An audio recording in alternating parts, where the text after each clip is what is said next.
You tell me what my answer was. His answer was yes and he no. said yes and no. How is that even possible? Yes for who and no for who. Yes for who and no for who. No. Religion's supposed to be manipulative. Oh, go in, please. Thank you. The brain block. Religion is supposed to be manipulative. Talk to us. All sales-oriented things. Religion is sales. Oh, shit. Manipulative. Oh, hallelujah. Every single You are lucky I'm thing married, woman. is supposed to be manipulative. It is your job. This is what you're not giving people, is something they can hook onto and help themselves with, and I'm going to do it right now. You're supposed to manipulate. You're supposed to be manipulated. The way to walk through life in a way that empowers you is to understand that your brain is set up to give you information according to your emotions. So if you're feeling depressed, you're going to get a whole lot of different information from your brain about the truth about the world than you're going to get from your brain if you're happy. Wow. And if you're curious, and if you whatever emotion you're having. So the way for you to make sure you're solid and you're strong is to go, what am I feeling and what do I want to feel, and start there. I think that's That was good. That was heat. That was well said. That was well heat. said. Hey, if you Byron. go off feelings, you in trouble. Go ahead. Well Say it in the mic. I was just saying, like, if you live your life based off how you feel, you in trouble. Like when I came in here today, it was this thing fucking with me, and I felt like cussing it out. But I try to be a person who conducts himself in a way where people may have something to say about me, but I try to be fair. And I try to give you warnings, leave me the fuck alone. But if I live my life on how I feel, you would have heard dinosaur milk, bitch, get the fuck away from me. But I didn't say that. Just say dinosaur milk. Right. I didn't say that. That's why feelings must be Wait. Byron. Emotional intelligence. Hold on. We got to take a break. You hear the music. We got to take a break. When we come back, Jesus Christ. I love you, Ram. We love you, Ram. We'll be back. Come on back. This room is hot You today. know I'm gonna keep it on fire. What forces are these faith healers unleashing? What magic are they performing? The answers lie deep within ourselves. Across the millions of years of man's evolution, the most important development for the survival and eventual dominance of our species was the enlargement of this area of the brain, the frontal lobes, which give us powers of self-control, organization, and the ability to anticipate, to see ahead. But there was a terrible price to pay. We humans are the only living creatures that can foresee our own inevitable decay and death. To compensate for this fearful understanding, there was a parallel development in the human brain. As the frontal lobes were expanding, the temporal lobes and the limbic system were shifting and regrouping, opening the gateway to memory, creativity, emotion, and fantasy. We gain strength from the belief that a soul, a spirit, lives on in another life or another realm when the body dies. We developed a religious sense. But even before we die, religions offer us the possibility of short-term victories over disease and death. And in spite of the many advances in modern medical science, millions of people are still turning to religious healers for miracles. Although we could find no evidence of cures at these events, something was happening in the heat of the moment. On and off stage, people were breaking through pain barriers and performing feats they had hitherto thought impossible. Many remained convinced they had been cured. Whatever doctors and specialists... Ladies and gentlemen, the ZWMS Morning Show has returned. We were just watching a video about the psychology of faith healers. Yes. I mean, the psychosomatic connection is a real thing. Psychosomatic. Psycho, mind, somatic, body. The mind-body connection is real. If I think I'm sick, I'm sick. Yeah, and you can elicit, different responses in the body. Yeah, I got a challenge. Just gonna cut me off. Didn't you write Just Listen? But, you know, go ahead. You white and all. You can do that. Go ahead, Dr. G. Okay, this is the white elephant in the room. I want to throw this out to Corey and Jeff.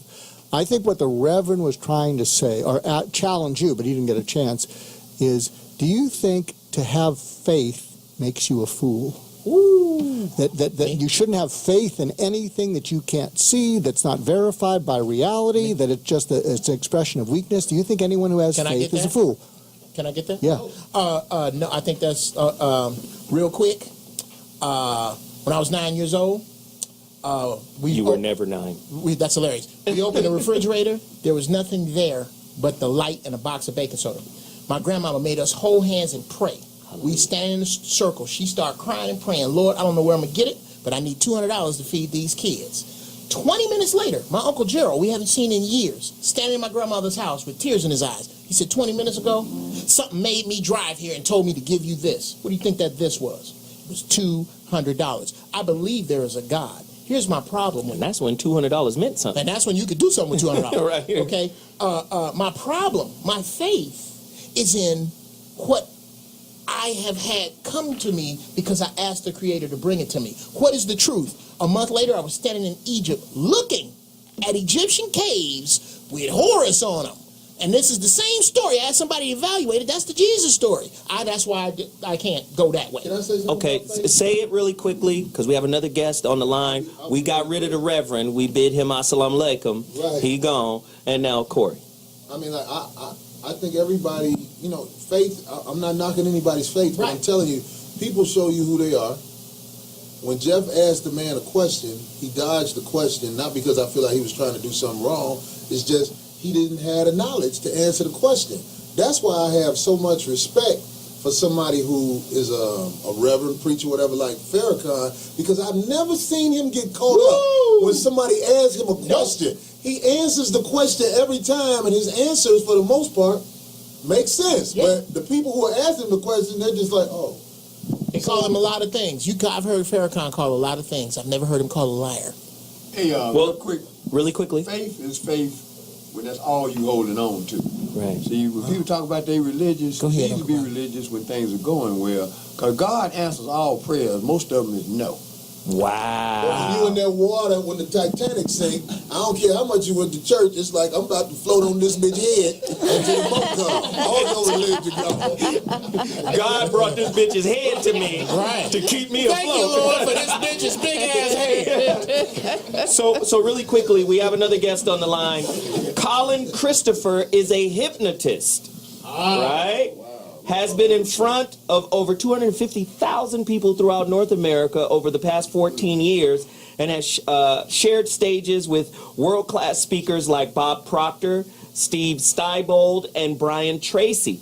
Some of his clients include McDonald's, Bell Mobility, and Princess Cruise Lines. I don't know who he's hypnotizing on there, but we're going to see. Colin is a clinical hypnotherapist and hypnosis instructor certified by the American Council of Hypnotists. Listen, he's on right now. I'm not going to read his whole dossier. You need to come in here and clear this stuff up about manipulation and how pervasive it is. What about this, Colin? How can someone know when their partner is maliciously manipulating them? What about gaslighting, right? That's a form of manipulation. Can we go deeper into the pervasiveness of manipulation as it pertains to intimate relationship? Go deeper. Yeah, certainly. I think what happens when you're in a relationship where you're being manipulated negatively by somebody, you get these feelings that something doesn't quite feel right or isn't happening the way you want it to. Typically, in a relationship that's going well, you're manipulating reciprocally in a way that's positive, so that both of you are getting a good benefit in the end. But typically, when you're in a relationship where things aren't going well, it's because somebody is doing something and using you to an extent that you aren't being reciprocated. You're not getting like that. What we were talking about earlier with the give and take and reciprocation. You're just not getting enough of it. What about if the manipulator is someone that you love dearly, like your mother? What if the manipulation is coming from your parents? I mean, a lot of times shame is used to mold children, right? Guilt is used to mold children. Go deeper into the ratchet motherhood cycle. And when I say ratchet, I don't mean just the 36-year-old grandmama. I mean the old guard, right? Old folk who got younger children who manipulate them because they want them to walk a certain path in life. Talk to me about that. Yeah, well, typically what happens is sooner or later you get to a point in age as you've grown up, and you realize that the person is being manipulative of you, and then you have to make a conscious decision whether you want to change that. It's not about not loving the person anymore. It's more about identifying how they're manipulating you, and then not being emotionally triggered by those manipulations, so that you do things that you don't want to do. You can easily walk up to somebody and say, you know what, I love you. I see what you're doing, but I don't want to do that anymore. I can't do that. This is how I want to do something. But Colin, in normal relationship, when we find out that someone is manipulating us, we tend to discard them. They are, placed in a space of contempt. But what happens with mama, to me, the mother position is one that is beyond reproach. I know a lot of people. I know a young lady whose mother burned her with cigarettes when she was 3. Right? I know a woman whose mother put her in I don't want to put her business out there, but in a really negative situation where the mama was somewhat low key. I don't want to say Bitches it, but be jealous because they daughter cute. Nobody say nothing about that though. Okay, so we have the brain broad in the studio as well. Talk to me about that. Itching to You're jump in on itching. this. Speak on it. Okay, first of all, I think we just don't teach people the right things in the first place. We say, hey, you're supposed to love your children no matter what, and we want you to love them and let them grow and be whoever they want to be as long as they go to college and get this and do that. And then the parent is stuck trying to enforce what they think will make their child happy later, not now, later. It's all incorrect, and it's set up incorrectly. And the worst part is we are copycatters. Go deeper. Say more. Wow. For example, when somebody, it's impossible to run the 4-minute mile, somebody finally does it, and then everyone can do it. Right. So the A minute... vector. They crossed a vector. Right. That's yes. the positive version of that, but there's the negative version. If somebody kills himself a certain way, all of a sudden a bunch of people kill themselves a certain way. If somebody beats their child and they get talking and they get, putting their heads together and going, well, spare the rod, spoil the child and all that stuff. And the next thing you know, you've got a neighborhood behaving in a certain way. Toe up. It's not untrue that how you were raised is how you then parent, because you only have that information. Fortunately, you also have the ability to say, I don't want to parent that way, and nowadays there's more information available than ever before. So, Dr. G, brain broad, Lynette, brain broad. I like brain broad. That's all. Colin, right? Bobby, Corey, Brandy, and Jeff.